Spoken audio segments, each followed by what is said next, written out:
Blake, how good an ice skater are you? I'm so great at it that I know exactly what ice tastes like.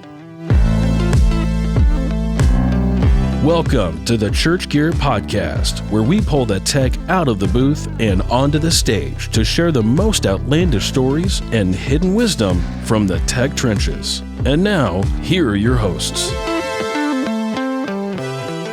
I'm your host, Blake Hodges, a man who would never ice skate, as I'd surely knock out all my teeth in my mouth on the first round around the ring.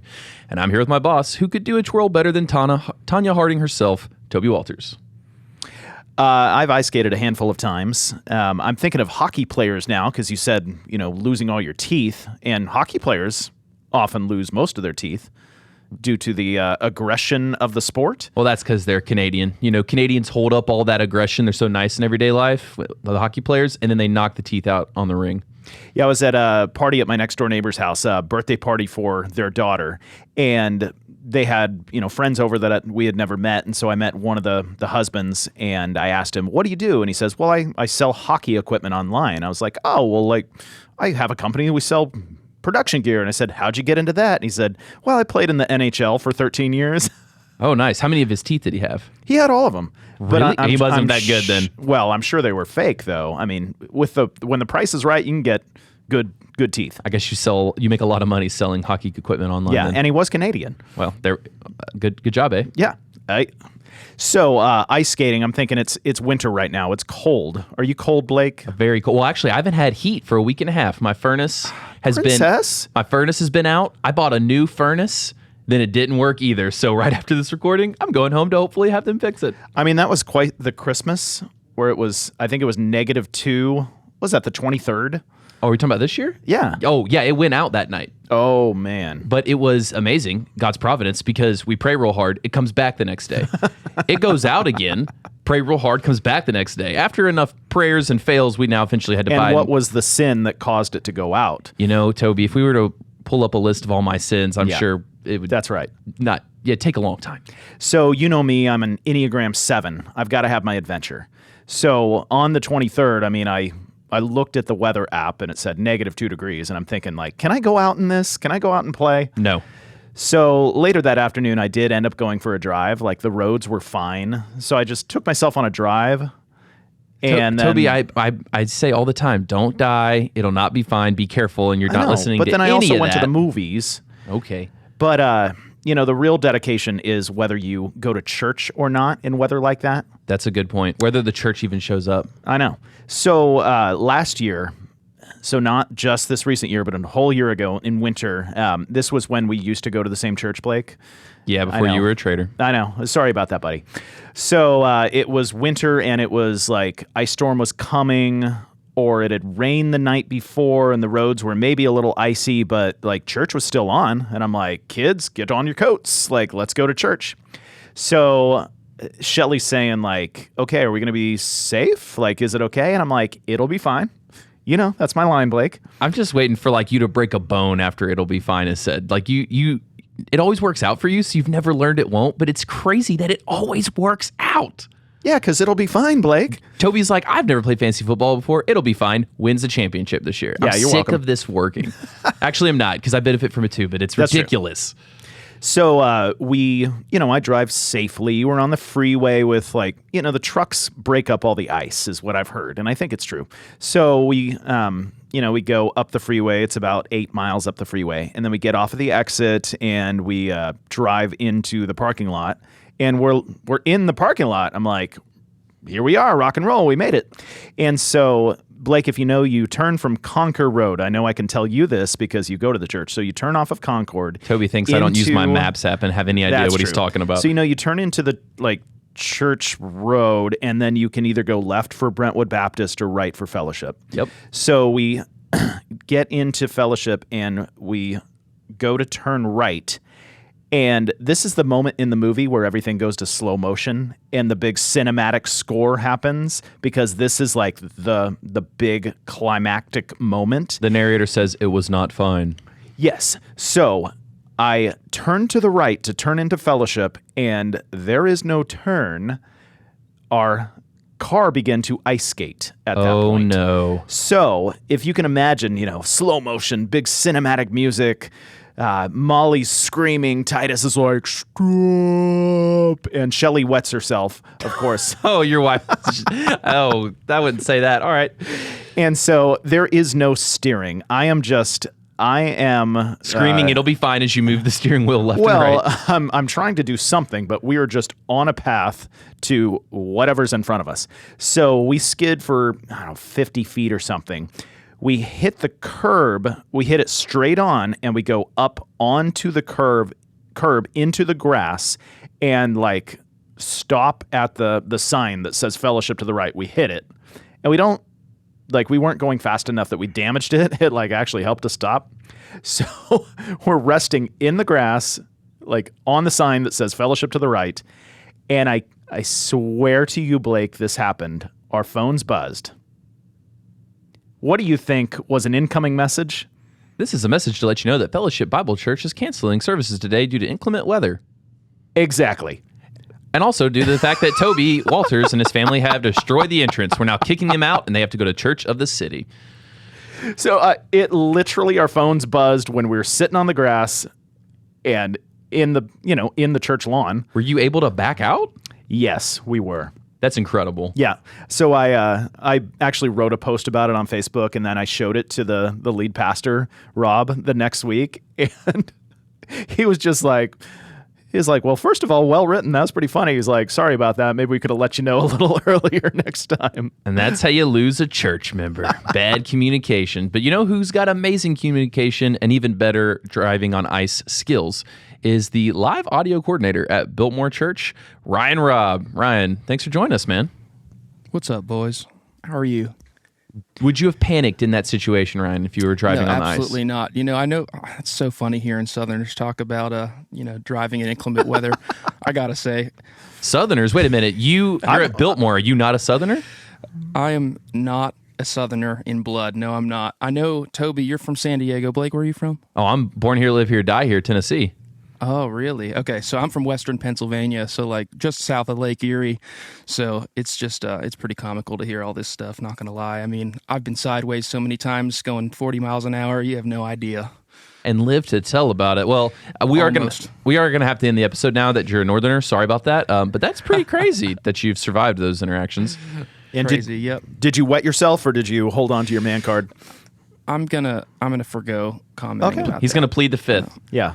Like a Northerner would. Blake definitely wears a diaper anytime there's inclement weather, just in case. Well, and I don't even drive in it. I'm just sitting in the diaper at the house, waiting to read a story from Toby on Facebook that'll make me pee myself.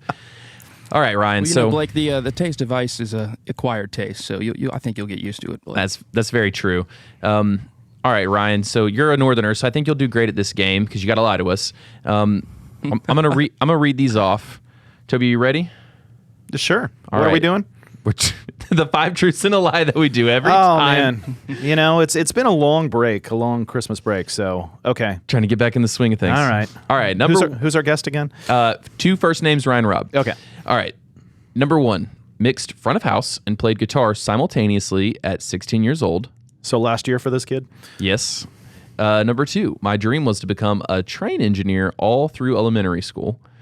That would make sense. All these tech production guys start with this kind of technical, honestly, kind of dream. Like, what is it? It's computer stuff. It's aviation. It's architecture. And being a chef, randomly. Being a chef. Yeah. Number 3, first audio gig was to copy sermon CDs, package them, and have them ready between services. At least it's not sermon cassettes, Blake. Yes, and I'm already marking this off. This has to be true. Number 4, I got a speeding ticket the first week of having my driver's license on my way to church rehearsal. I mean, you just admitted to like driving 40 miles an hour in ice and ending up sideways, so. At that point, though, does the cop give you like a certificate of achievement rather than a ticket for not dying? Yeah, they do. Congratulations, you are alive. and now pay your fine. Number 5, I've competed in state championship archery. Okay. Notice he didn't say one. Yeah, that's a good point. Mm-hmm. Number 6, in the 7th grade marching band, I forgot my cymbals on a long-distance trip, but they still made me march empty-handed. Oh, that's funny. That's a good penalty. All right, I'm already confident that the marching band, the archery, the first audio gig on the sermons are all true. So where are we going for the lie? he didn't give us anything like that stands out to me. It's all could be true. Well, that's how Northerners talk, Toby. I know. I'm going to say that he did not dream of becoming a train engineer, because I dreamed of being a fireman when I was just a wee lad. So, All right, this is a bummer because that was what I was going to go with, but I want to get a better score at the end of the year on Total Lies. So I'm going to go with I got a speeding ticket for the first week of having my driver's license. I bet it's like the second or third or something. All right, Ryan, we're locked in. What is it? The lie is that I competed in state championship archery. dang it, Blake. You led us astray saying he didn't win, and I'm like, oh, that's genius. Yeah, he competed. That sounds blasé enough to be true. Have I ever led you astray before? Every second of every day. Toby said that, and I'm just like, yes, he wrote it off. But I actually did not compete in state championship archery. I wanted to so bad. You have no idea. I was at like a local archery shop, that sort of thing, only doing local competitions. I feel like I was really good. My mom said I was good, so that's really all that mattered. I wanted to compete so bad, but I just couldn't logistically make it happen, you know. So A tech not being able to logistically make something happen, I don't buy that at all. That's what y'all specialize in. Yeah. So tell us about the marching band. Like, how embarrassing was that to not have your cymbals? in 7th grade, I don't know if it was, I didn't feel the full extent of how embarrassing it actually was at the time. It's one of those retrospective things. You look back, it's like, oh my gosh, like, why didn't I just like refuse to do that in the first place? Did you, clap your hands together like you had imaginary cymbals? I didn't. I just had my hands at the side the whole time. It was way worse. I could have done that and it would have been a little bit better, I think. Have either of you seen the movie Whiplash? Yes. I haven't seen it. That might literally be my favorite movie of all time. So I'm just remembering the moment. Watch it now, man. Yeah, there's a moment where the main character, he's a drummer, but he forgets his drumsticks, and his like jazz band conductor is what, like a monster, Blake? Yeah, he was a really bad dude. This is based on a true story, actually. Okay. Yeah, my life. I lived jazz band in college.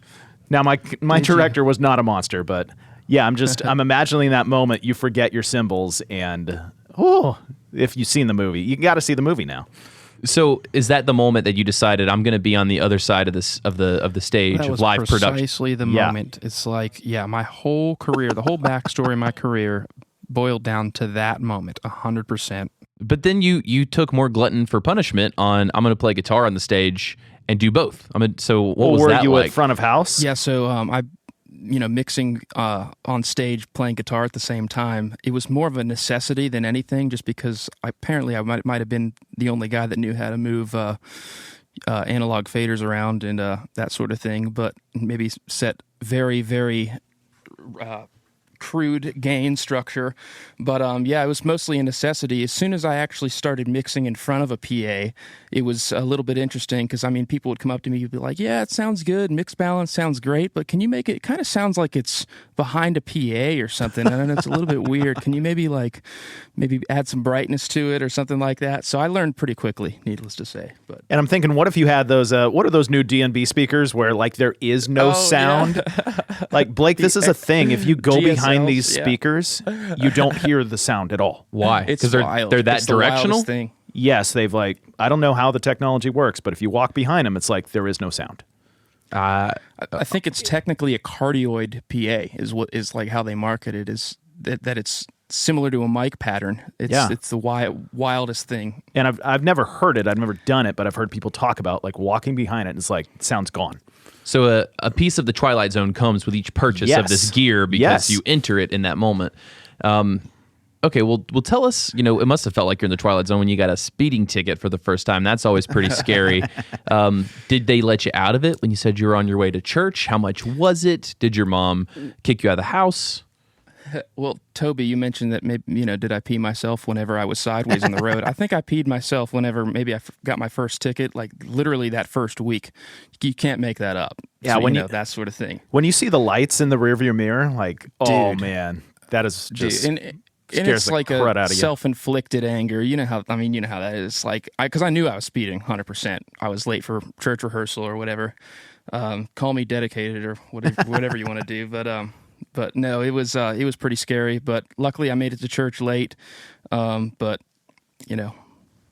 And Blake, what it I see a theme here that Ryan and myself both have a story of driving harrowingly because we're dedicated to get to church, whereas you That's 100% stay home in your diaper. Challenge accepted. So I'll tell you how dedicated I was on getting my first speeding ticket.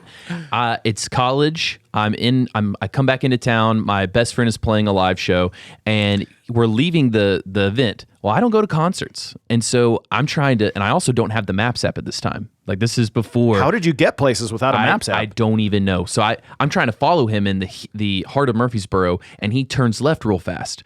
Well, I have to keep up with him, right? And I'm at a flashing red. I'd never even seen a flashing red, so I just am like, I guess I'm good to go, and I turn left without stopping to keep up with him, and then a cop pulls their lights. They pull me over. I'm freaking out. I know my parents are about to drop me off their insurance. I'm done. I'm about to cry when I see the cop get out of the car, and I go, I'm a debate champion. I can do this. And I technically did not know what a flashing red meant. So I showed my ignorance, was real apologetic, and then she sees the beer bottle in the console. She's like, are you drinking and driving? Thankfully, it's not. I pick it up. It's a cream soda. But you know what a cream soda looks like? It definitely looks like a beer bottle. And so we kind of had a laugh, and she gave me a warning, and I didn't get a ticket. So, man, that was the so commitment. Technically, wasn't your first ticket. Yeah, I've actually never had one. Knock on wood. But wow, you're gonna get one this afternoon. Now. Toby, does that impress you though? I was committed to keeping up with Jeremy, and I got out of a ticket at the same time. Did I get some points? I'm just flabbergasted that you don't know what a flashing red light means. Did you not take driver's ed? I did. No. I took the class. I got my permit. I sat through a whole semester of it in high school. I mean, I don't know. I just didn't know. That's his story, and he's sticking to it. You're just dumb. Look, don't disclose more info than you have to. So, Ryan, last question. How much was the ticket? Do you remember? Was this like $150 in high school? It was about $150. I told the cop, hoping that he would maybe let me out. I'm like, man, I'm on my way to church rehearsal. You know, like I'm like I'm going to be like 10 minutes late. Like, I'm really dedicated to this. And he's like, sir, you were going 25 over in a 60. And that was that. So yeah, it was almost $200, I think. Gracious. Okay, so you're racing to church. Were you in production at that point? Like, what got your start in production? I think it might have been I might have been playing guitar or something just that day, but I kind of went back and forth in high school. You know, playing guitar, mixing in big church, playing guitar in youth band, that sort of thing. So back and forth. But I might have been playing guitar that day if I remember right. So the cliche is that bass players are, failed guitarists. So did you look at the guitar and think like, I'm not as good as other guys? Or did you look at the soundboard and think like, that just looks like more fun to me? It was just more fun, 100%. So 100%. I kind of got bored playing I'm going to get in trouble for this one. I kind of got bored playing like worship reverbed out guitars sort of things. I needed a little bit more stimulation, and I guess mixing did that for me. So, because it's brought me this far. So you went to Liberty, right? I did, yeah. So I guess like a lot of people in production, I started out in music. I actually went to performing arts high school, studying guitar, just studying music, piano, that sort of thing. But then just quickly learned just how much influence mix engineers have over the way things sound, right? And so I really started to brush up on my technical skills and really just to mobilize that musical ability in a technical direction, just because it served me pretty well with what I was going to do at Liberty. And then after living in that world for a little while, I kind of just started to realize how much influence a well-executed production has in a worship context and in a church context, just in general. So, at Liberty, I did a bunch of touring with one of the teams out there on top of managing school. So it was definitely a lot. But, that's kind of the story on my musical career leading into a production career. They're kind of one and the same these days, too, just with, in the church world, anytime you're doing that, there's going to be a lot more overlap than there is differences in a lot of ways. Okay, so how long after Liberty did you end up at Biltmore? It would have been pretty much immediately. This is actually my first job right out of college, believe it or not. But So I'm the live audio coordinator here. We manage multiple rooms. We've got 7 campuses, almost 8, probably about double that, the amount of rooms that we support. So I'm on a production staff. We got 5 people, myself included, and we act as like a central production support to multiple campuses. So my role specifically is audio and overseeing audio in all the rooms, but that obviously bleeds into all areas of production essentially. So, are you doing any system design or small installs, or is it mostly training volunteers on how to mix on what you guys got? It's I would say it's probably about 30% doing install stuff. We'll say maybe about 5% working with making things happen with leadership, and then what's my math? 35 minus 100. What is it? 65% working with volunteers. So. And how big is with staff and then volunteers? How big is the audio production crew at Biltmore across all the campuses? So I'm the only full-time staff guy, but we have I think the last time I checked, we were right at about 15 to 20 audio guys across all campuses that are in current rotation. Week to week. Obviously, we just have one at every campus. Other than our broadcast campus, we have several, but at the campus level, we have one at every campus every weekend, and then we rotate in and out of that. Some people, if you do multi-site stuff, you'll see that a lot of people will do the same thing at every single campus, and that's their campus every weekend, no matter what. Some people are like complete floaters. They'll go from one site to another, that sort of thing. So it's been really cool to talk with these guys who are like-minded, train them, talk to them, and just get to be friends with them too. It's a lot more value in that than there is even just training and talking about audio all day. It's like that can get a little tired. And are you guys outfitted with the same series of mixer at every campus, so everybody is cross-trained? Exactly. Okay. Yeah, we've got a Yamaha CL at every campus, and DMB PA. Wow, that is so wild to me to think of running all those campuses completely with volunteers. You're the only guy fully on staff. That's nuts. I mean, how do you even do that? How do you keep that all organized? Yeah, I would say about half of those people are contracted, so it is a little bit.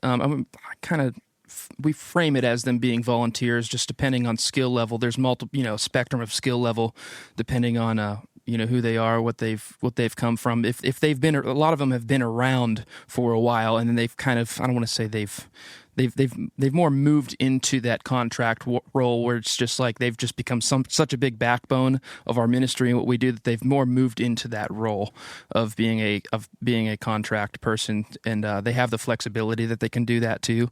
So there's a lot of value in that. But yeah, it's been very interesting to manage. I've got a lot on my plate as far as making sure everyone's heads are together in the same way, that we're like-minded on the direction that we're heading. Casting vision in that area is kind of a big thing that I do during the week too, of like, hey, here's how we're going to be working with our bands. Here's what the general sound we're going for. Listen to these tracks. I really love what they're doing there. I would love to see if we can maybe try that at these campuses, things like that. So it's been super fun. I love it. And how old are you, Ryan? I'm 24. Okay, so you're 24, you're at Biltmore Church, you have all these volunteers underneath you. Did you feel like you were prepared to jump in and lead a bunch of people, or was it like, uh-oh? Because no. I act like I'm 24. Do I even act that old, Blake? You and I act like we're two middle schoolers who just got kicked out of the class for detention. And I didn't even know what I was getting into starting Church Gear. Toby says he accidentally started a company a lot, yeah, and 100%. that's true. But yeah, leadership, how do you lead all these people? Like, do you have systems in place? Do you have like an onboarding thing? Do you have training manuals? Like, how do you get started when you get a new volunteer onto your team? Yeah, I mean, it's definitely an ongoing process. I'm still pretty green in this space for sure.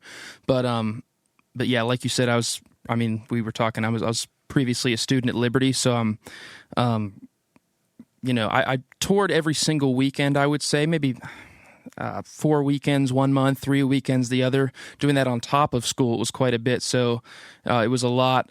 We went into weekends in a very unprepared way, at least comparatively to other tours. Your college students, it's like that sort of thing. But that really led to extremely high stress situations. So when your worship team is also in charge of running their own avioms and running their own lines, you've got worship leaders hanging PA, that sort of thing. It's like you have no choice but to figure out systems and processes that make things more efficient and quicker for everyone on the team. So doing that, mixing front of house and monitors from the same desk. I was the only production person on the road for those weekends. I did a lot of the advancing for those trips on that weekends. I think those sorts of moments, when you look back, at least prepared me so well moving into an actual environment that does have structure and does have some amount of boundaries and preparedness to the week-to-week thing. It definitely set me up for success coming here, at least compared to just a wild touring environment like that. So you had all that wild touring life. You had the coming up through the fire, like being forged in the fire of this, and you saw this is what happens when you have chaos and don't have systems. So what systems do you attribute to now having such an organized volunteer base in multiple campuses? Like, is it just like amazing communication ahead of time? Like, what is it you're doing? Do you have specific materials? Do you have a book that you give your people, or did the church hand you, here's how we train our volunteers? Yep. Well, the first thing I would say to that is I came into a really solid environment on that front as far as just like scheduling. We try to schedule out maybe 6 weeks in advance, if possible. It's a little bit back and forth on where those things are going to be, but we try 6 weeks in advance. Most people accept. We ask that they please either decline or accept and not just leave that little ticker yellow, PCO. The constant maybe. Every Facebook every Facebook event you invite people to, you invite 100 people, you're going to get 98 maybes. That's like your friend request. When you friend requested me like years ago, Blake, and it's still pending. That's not true. You accepted that because I got on your phone and hit accept. All right, so it sounds like y'all have got good systems in terms of scheduling there. Is there anything else, though, like in terms of keeping the team? We use MXU teams. I know a lot. It's perfect for, any church of any size, but specifically for what we do, just because I have so many guys. We do it just both with audio and video lighting at every campus, but it's perfect for these sorts of group things whenever you want to create a frame around what you're doing and kind of tie things back. So that's a big thing for sure, is the MXU teams. A lot of times I'll do those on an individual basis as well, just like, hey, this video, I think this guy could grow in this way, specifically on, gain structure, or this guy can maybe think a little bit more musically on his mixes. And I'll just, I'll go through those videos and just watch them myself, just for myself, and I'll shoot him an email with specific videos for those specific guys. We've got Yamaha CLs at every campus, like I said, so it's really easy to put a virtual sound card on a laptop and just pop it right into the Dante network and do some virtual sound check stuff. That's a big one, I would say. If churches have not been able to implement that, that is one of the best tools I feel like I've found to be able to train up guys and actually in real time be able to work with them and do that sort of thing. So, those are some small things, but I'm constantly looking for ways to improve that. So Ryan, it sounds like you've got really great organization and structure that's keeping your communications going, keeping every week going. And then you're really being super proactive with helping coach people up on these using the MXU platform. So, that's really nice when you're getting to coach people up proactively and giving them these little tidbits. But what happens when someone's not performing well? And that sounds really cold, but just when this person is the only person at the church running audio and they're a volunteer, you've now got high stakes on a volunteer. So that could be, 100% fraught with possible conflicts. So how does that go when you have those moments? Big time.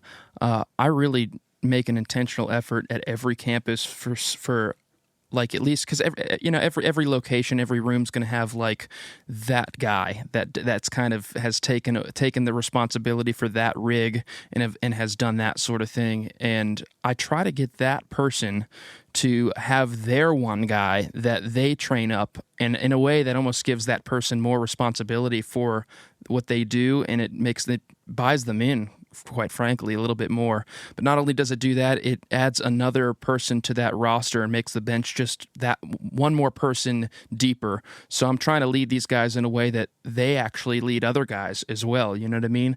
So as far as training and stuff, obviously every person, they're going to have their own strengths and weaknesses, myself included. But so I'm always going to leverage their strengths, try to grow them in that way. But I'm also going to grow them in their weaknesses. You know what I mean? So in a way, I'm obligated to talk more about like what they can grow in than what they're good at, right?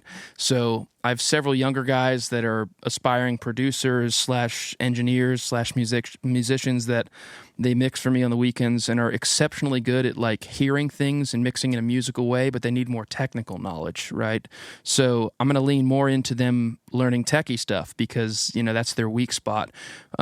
Whereas I also have people who are exactly the opposite, that they're extremely technically minded, but so I'm going to leverage that technical mind, but at the same time they need to grow maybe in a more musical way.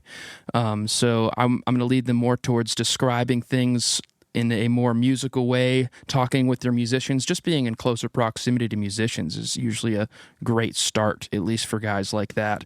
So if someone thinks in a gray area, I'm going to lead them more towards thinking black and white. And if someone's thinking in black and white, I'm going to try and move them more towards the gray area. Not because I don't value what they bring to the table. Obviously, what they bring is who they are, and what they do is like, a huge part of it, because we want to value that. But not only do I, value what they bring, but it's like I'm going to lead them towards growing in their weak spots because, at least for me in my context, that's what leadership means. So one of the nice things about working at a church is you're surrounded by pastors. Like, how amazing. You're supposed to have, and, hopefully at a healthy church, you do have a lot of great pastoral leaders around you. Do you have some examples or, thoughts around kind of your coworkers, other pastors on staff that have either, helped you in your leadership skills or vice versa, where you've been able to help, lead them or demonstrate leadership to them? Yeah. You hear the whole idea of leading up all the time. It's kind of almost a buzzword at this point in the church world, but just having the mutual trust between these guys, having conversations, because they lead me so well, it's like that inspires me to want to do the same to my people. So at least at Biltmore, we kind of have a mantra that we repeat. It's like, we are disciples making disciples. So that's kind of like, it's almost the exponential growth that you even see in the early church. But we try to model that, and we try to reflect that as much as possible, no matter what our ministry is, even as something, we'll say like our lead pastor leading his executive team. That's obviously a big deal. It's kind of the backbone of what we do. But even as something as comparatively trivial as an audio guy leading his team, I'm going to try to do the exact same thing, where it's like, I'm a disciple, but I'm also trying to make disciples in this facet of what I do. And you'll see an exponential growth. At least I have in doing that. So it's them leading me in that way has also kind of given me a certain amount of equity with them on leading up to them. So just the mutual trust that I have with my leaders and that they have with me has created this sort of synergy that is irreplicable. And it sounds like, you're always doing duplication. You talk about the early church. They were disciples making disciples. All of your campuses that have a volunteer running them, they've got another person that then they're duplicating. Yeah. So that's really good. That's being super proactive. Do you attribute, though, like that amount of proactivity and how structured you are in your communication? Is that what do you feel like has built the equity with those that are above you to help you lead up? Or do you feel like it's been other things on getting to know them more? Like, what would you attribute that to? Because it sounds like you've got a great relationship with your pastors and those above you. Yeah. And I'm sure those listening are wondering, how do I get that?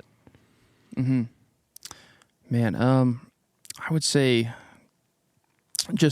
I don't even really think about it in a way of equity. in a certain way. Like that almost kind of frames it as at least in my mind, as a sort of cold and transactional exchange in a way. But I don't know. I try to think of it more as maybe I genuinely want to be friends with my boss, sort of thing, right? And that will kind of that will kind of move it. It'll be more inclined to fall into place, once that sort of mindset, at least for me, has kind of is throughout conversation with these guys and throughout our day-to-day work. So I don't know. I would say that our personal relationships are always upstream of our workplace relationships, and that has caused such a incredible amount of just because if we're in a meeting, and I'm sure people listening have dealt with this sort of thing too, because I certainly have. If I'm in a meeting and I have an idea or they have an idea and it just doesn't work or I disagree with it, I'm not thinking that I disagree with them as a person. I disagree with them maybe with their idea and that sort of thing. But if we have that personal relationship with each other upstream of our workplace, it's going to be the idea that I don't like, and it's never ever going to turn into a sort of personal thing, So like my boss, he brings in bear chili and he makes preserves and brings them in and does that sort of thing. I'll go fishing with him up in the mountains here in Asheville. So it's that sort of thing, having that upstream, pun intended with the fishing thing, having that upstream of our work has been a blessing, and something that I was at least intentional with right at first, but I can tell, seeing that in even other departments, it's just a backbone of our culture and what we do. Okay, so you mentioned not liking the idea, and I want to, harp on that. So I very much get where a lead pastor comes from, because I'm a visionary mind. I mean, I started the company and I have a new big idea every 17 seconds. So when those moments happen, because I guarantee they happen for you, where the lead pastor, the creative pastor says, "Hey, we're going to shift gears and we're going to do this." And now you and your team have to figure out how to make it happen. How do you lead your team well when you're frustrated and everybody's frustrated that, all this work has been dumped on you? Yeah. I'll start with this. I'll say the appropriate thing that I've always learned, at least talking with my leaders, is to always, always put a yes on the table right at first.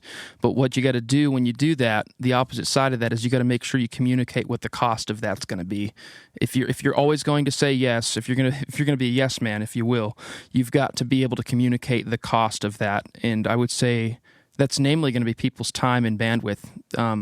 My time and bandwidth, my people's time and bandwidth, what it's going to cost, like monetarily, like straight up cost, but also the amount of time and bandwidth it's going to take people, because that's my job, is to be the buffer between the people I report to and the people I lead. So even if I disagree with those sorts of things, that's obviously because of that mutual trust. We're going to follow what we're reported to, and we're going to lead the people that we lead in that same direction. That sounds very improv-y, is yes and. Like in improv, they teach you to always say yes and then you move on. Oh, sure, yeah. So, and you are improving on these ideas, and so you're saying yes, and this is what it'll cost. And so I think that cost, I might have had to do that before for visionary leaders that are definitely not in the room next to me right now. Yeah, and right. I think sometimes that can... That can give the... it gives you room to maneuver to where it's like, I'm not a no guy. I'm not a downer. I just want to make sure everyone knows that with that big giant vision is the big giant task list. Here's what it is. Totally. Let's make sure we all know what it is. Even if I know it's not going to work, you know what I mean? I'm still gonna say, yeah, man. Like I think this is something that we can, possibly look into. I use that word quite a bit, but I think it's that sort of thing. I think it can be hard to have to not have the panic in the moment. It's like, all right, I need to ride this moment out. We'll get to a logical place at the end. I can't panic in the middle of it. I got to let them chew on it, because sometimes they'll talk themselves out of it, potentially. Exactly. So how do you're leading up, you're leading down, up, down, that sounds kind of weird as I hear that in my ears, but like you're leading all around. How do you improve yourself as a leader? I mean, there's the leadership aspect, and then there's the sharpening of that knife. So is that mentorship? Sure. Is it books? Is it other great leaders on staff? How are you gaining wisdom about to share? Yeah. I mean, even that sort of concept is kind of even fresh on my mind too. Just like even leading the people around me is what you're saying? Just like that sort of thing? I mean, all of it. Like how? Yeah, what resources are you personally using to Okay. grow in your leadership skills? Yeah. Man, I love listening to, I've been listening in my car, the Church Gear Rochelle Leadership Podcast? podcast. Church Gear podcast, too. Hang on, say it again. Craig Rochelle Leadership podcast. I literally I've been was- real, dude. I literally listened to Good him this stuff. past weekend because my best friend who's a worship pastor sent me him and was like, "You must listen to this episode for this year." Oh, dude. There's specific episodes, real good stuff, but like even just listening to just like the one-offs from the past few years have been just so good. If I'm like walking on the treadmill, I'll listen to those. Dude, it gets me inspired in a way that I like. Specifically, that podcast gets me inspired in such a way I can't even describe it. It's hard to describe, but I would highly recommend his stuff on leadership. Real good stuff. So what other ways do you find yourself growing as a leader? Is it learning from those around you? Is it, in the moment you find a mistake that you actually might have done and then now you've fixed it? Yeah. One of the big things for me is it just, I guess, is improving as a leader. It's always going to start with me, right? Like I'm going to set clear expectations for myself. I'm going to intentionally grow in my little niche of what I do in my corner of church production and my corner of this church even. But growing in those weak areas, and that's going to be the same for the people I lead to. It's going to just translate from me being able to lead myself well and creating framework around what I do. That's going to very quickly translate into the people that I lead and how I even communicate with them. You know what I mean? Because whether or not they know what habits you have, whether they know like what you're doing on the day to day, they're going to feel a certain amount of trust from you just by the way you carry yourself. And those things always start with the little things that are not public and visible, right? They're going to start from like, man, what time do you wake up in the morning? Do you spend time in the Word? Little things like that. I love that. Leading through the little things. Like it's all the little things that add up to a big thing. All the little transactions, always. Yep. And it's never really one big thing, too. It always is the sum of those little things, right? And it's with just on an individual basis, usually whenever you're not in a visible position. No, that makes so much sense. And honestly, I think that gives a lot of hope for as we're all setting goals and trying to fulfill those goals this year. It's like you don't have to do, it's not going to be one big thing. It's going to be a bunch of little things. And because of that, it feels more attainable. It's more attainable to improve. Like instead of death by 1,000 cuts, it's improvement by 1,000, little things. Yeah, that's a good one. Yeah. Yep, that's a good one. For sure. Doing those little things too helps me just get my mind in the right place as well. Because like you said, many little wins will always start leading to this, bigger wins over time, right? And it's never going to be that one big attainable thing. Obviously, we want to have large goals. I'm not a huge fan of not having large goals. Like you want to have those things and have them written down even.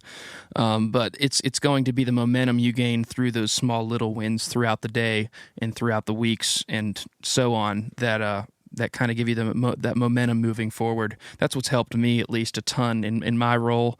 And I think, regardless of whatever role you're in at church, whether it's at church and church gear, that sort of thing, and wherever you're at, I think that's a very applicable concept to just life and leadership.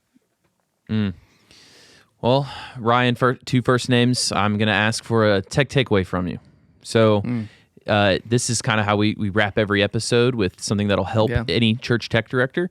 And you've got a lot of experience in a short amount of time. You've lived well beyond your 24 years, clearly, from all those shows in college, and now you manage so much. Like, it's truly incredible how much you do at 24 already. So what would be a tech takeaway that you've noticed that you'd pass on to other church leaders for them to use in their ministries? Yeah, man. I would say, man, if you want to have if you want to have the greatest impact with people around you, I would say talk more about the why behind the things than the what of those things. So instead of saying what I need, like for instance, I'll say like, I need new wireless because it's 10 years old and it's going to potentially fail in the future, that sort of thing. I would maybe think about how you can talk about the why behind that exact same thing. I would say, and this is kind of off the cuff. I would say maybe like, I need new wireless because at our church, it's the backbone of how the spoken word is communicated and captured. And I want to make sure that that technology doesn't get in the way of our mission. So you reframe the exact same thing, but you communicated so much more communicated so much more why behind the exact same thing. And that's going to lead to influence with people around you a lot more. Which one has more vision behind it? It's going to be that second one that communicates the why behind it. And that's really what's going to inspire the people around you the most. No, that is great. It's honestly, that's a big thing in marketing is, communicate the deeper meaning. Like, don't sell the benefits, sell like the what's going to happen. And so instead of saying, it cuts people off at the pass for, well, do we really need this? Can we really afford this? Can we? Well, then you say, can we afford for the pastor not to be able to share the gospel? Well, yep, exactly. There it is. Like, I love that. The why over the, did you say the why over the what? The why over the what. I like that. Always communicate the why more than the what. Obviously, you have to communicate the what. That's imperative. But communicating the why behind that and leading with that why, talking more about that why is what creates vision, and it's what inspires people around you. That's what's helped me so much personally. Blake, maybe I need to explain why you're fired in the future. I keep telling you you're fired, but you're still here, so maybe I'm just not communicating the why. If we were looking at like the deeper issue, it's probably like their checks are still clearing in the bank, so I'm still here.